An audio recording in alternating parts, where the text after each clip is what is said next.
I gave OpenClaw full control of my computer. See this tweet? That phrase, full control, is exactly why this new AI is blowing up and why it's terrifying. See, we're crossing a massive line right now. Check out this breakdown. Chatbots just talk. They spit out text. But agents? Agents actually do the work. They open your apps, move your files, and execute tasks. It goes from being a fancy toy to a literal digital employee. And February 2026 is the inflection point. This isn't just some random open source project anymore. The creators are teaming up with OpenAI, setting a massive mission, and pushing for local, secure agents. It's the moment this tech graduates from weekend experiments to boardroom mandates. Just look at Sam Altman's tweet right here. Over 46,000 likes. He announces Peter Steinberger is joining OpenAI to drive, quote, the next generation of personal agents. And Steinberger confirms it himself. He's joining to bring agents to everyone, but keeping OpenClaw open source inside a foundation. That's a huge deal. It means a massive ecosystem is coming. When Fortune magazine starts writing about an open source AI agent hire, you know the stakes have changed. This isn't just niche developer chatter on Twitter anymore. This is mainstream business news.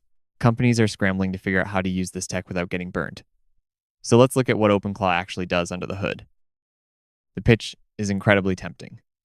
As this slide shows, it's self-hosted and open source. You run it locally. It proactively executes workflows while keeping your sensitive data, credentials, and logs locked down inside your own environment. Maximum privacy. At least that's the promise. But here's what AI with hands practically means. Look at these three pillars: files, terminal, and work apps. If an agent can read and write files, run terminal scripts, and click around your SaaS apps, it can do almost anything a human desk worker can do. And this is part of a massive industry wave. Right here on OpenAI's official site, they're rolling out Operator. The messaging is shifting fast. Models don't just answer your questions anymore. They operate your computer interfaces. OpenClaw is riding that exact same action layer wave, but giving you the open source keys. Then you add stuff like AgentKit into the mix. We're getting standardized frameworks to build these things. When the tooling gets this easy, adoption explodes. We go from a few neat tech demos to thousands of companies deploying agents overnight, which sounds great until you realize how messy this gets. So where does this hit first? Right here. Sales ops, IT ops, and admin. The boring, repetitive, cross-app coordination stuff. Moving data from a ticket to a dashboard to a calendar. Agents eat this kind of work for breakfast because it's highly measurable and constant. And the math is impossible for executives to ignore. Look at this dashboard projection. 4,000 hours saved. That's roughly a $325K gain from just one solid implementation. If one team builds a prototype that pulls those numbers, the CEO is going to mandate it for the entire company by next quarter. That's the upside. Pure leverage without adding headcount. But what does that mean for jobs? Everyone asks if AI will replace them.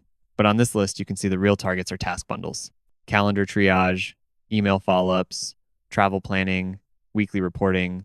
AI isn't coming for your entire job title tomorrow. It's coming for these specific gears. Once an agent handles 5 of these reliably, your team structure fundamentally changes. Which brings us to the fork in the road: replacement versus augmentation. If you let an agent act with no review and broad permissions, you're setting a trap for yourself. But over on the right side here, human approves key actions, full audit logs, least privilege access. That's how you turn an agent into a superpower instead of a massive liability. Because here's the terrifying part. Agents use skills to interact with apps, and that ecosystem is exploding. From 400 skills to almost 3,000 projected by 2026. Yes, that means you can automate faster. But it also means your attack surface is growing way faster than you can audit. And that leads to this giant red flag. Quote, 14 malicious skills were found. Bad actors are building skills that look harmless but actually exfiltrate your data or run hidden commands. This isn't a chatbot hallucinating. This is a supply chain attack. If you don't use allow lists and mandatory approvals, you aren't adopting AI. You're just installing malware with a smile. Even Steinberger's telling people to chill. Look at his tweet here. He straight up says, most non-techies should not install this. It's brand new and full of sharp edges. Bottom line, OpenClaw and AI agents are going to redefine office work by 2026. But you need guardrails from day one. If you want to do this right, hit the link on screen for our safe adoption checklist. Subscribe for more breakdowns, and I'll see you in the next one.